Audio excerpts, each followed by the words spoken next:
When I tell people that I work on children in peace and security, about 9 out of 10 times I get the same reaction. A polite smile and a look that practically yells, "Oh, sugar clouds and unicorns. Something soft, something sweet, something frankly befitting a young woman, but nothing to take too seriously." The uncomfortable truth is, Vladimir Putin, the Taliban, and the radical right take my field far more seriously than most democracies do. Because they understand something that we often overlook. How you treat children determines the security or insecurity you will see in the world. Children are the infrastructure of the future. They are the foundation on which the next 30, 50, 100 years of global order will stand. And dictators, armed groups, and extremists plan around that fact with remarkable precision. While we're busy firefighting the crisis of today, they're cultivating our crisis of tomorrow. If we don't shape the society of the future, destabilizing actors will do it for us. So let me explain you a little bit about why the bad guys in this world are targeting children. First of all, children make up half of all people that live in conflict zones around the world. In many places, they're even the majority. Secondly, children are far more capable than we think. But they are also smaller, easier to overpower, easier to manipulate than adults.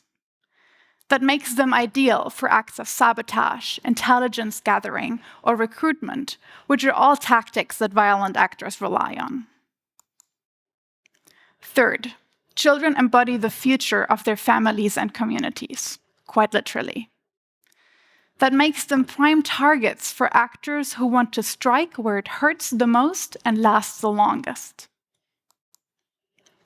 Fourth, children form their worldview in these early years. This is the age where we learn who we are and if the world is safe or dangerous. That also means that children are particularly vulnerable to external messaging, and that is why radicalization and propaganda efforts are so effective. Lastly, children who experience violence in these early stages and crucial stages of development can potentially feel the effects their whole lives. We know from neuroscience that childhood trauma can alter how the brain handles stress or conflicts, and even how readily a person resorts to violence. Harming a child today can shape how an adult behaves decades from now. So why do dictators, armed groups, and extremists target children? Because that is how they stay successful at shaping the future. Now, let's look at what this all means in practice. But fair warning, this is not light material. Take Putin in Ukraine, for example. Even if the war ended tomorrow, Russia has most likely already shaped decades, if not generations, of Ukraine's future. Schools, maternity wards, and children's shelters have been bombed, destroying the places where safety and trust are built. Russia has kidnapped thousands of Ukrainian children, a genocidal tactic aimed at Russifying Ukraine's future. The number of children killed and injured also continues to rise.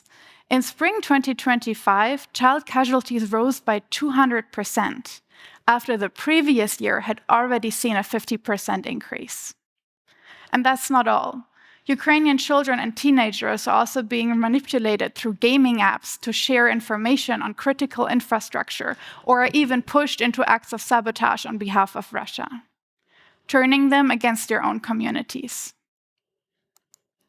Overall, almost half of all Ukrainian children show signs of trauma. Putin understands the long game. Shape the next generation, shape the nation. Let's take a look at the Taliban. People often say they've returned to power in Afghanistan.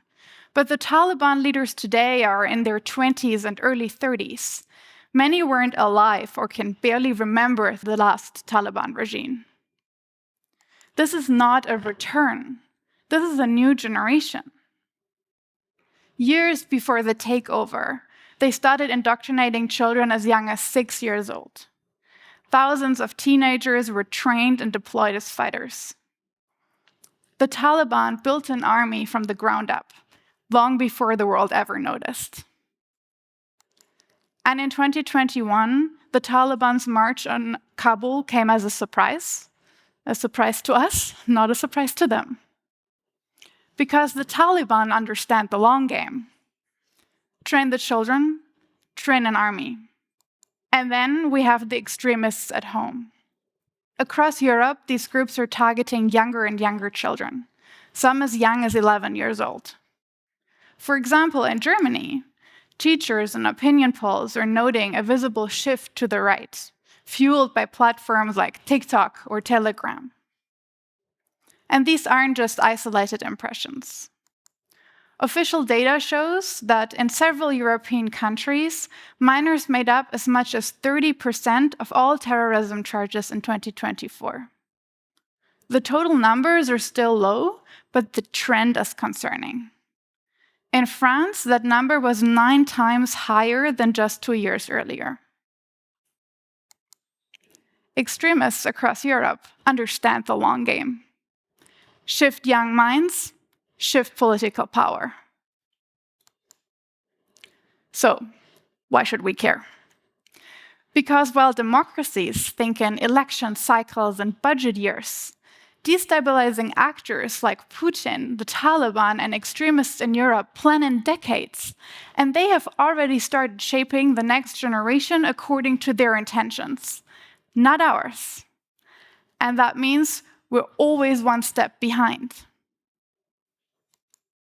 At this point, you might be asking yourselves, why would anyone choose a field this gruesome and tragic? She must be fun at dinner parties. And don't get me wrong, there are very depressing days. But this work also shows me where our greatest leverage lies as societies. If childhood can shape the worst of our futures, it can also shape the best.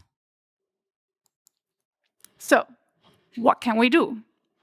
The good news is we are far from powerless.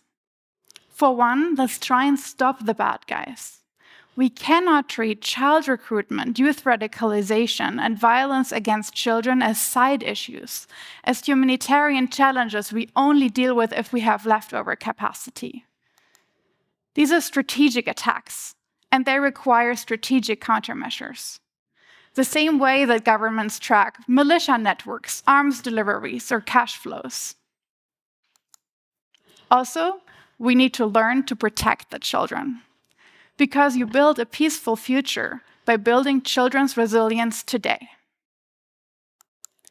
Every euro invested in education that teaches children how to stand up for themselves, in communities that catch them when they fall, in systems that protect them from violence, and in politics that takes children seriously, every euro is an investment that scores a point against the enemies of democracy.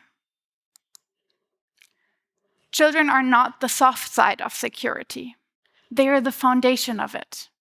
And destabilizing actors understand this all too clearly. If we don't shape the society of tomorrow, they will do it for us. So, let's build a future rooted in resilience. And let's start today. Thank you.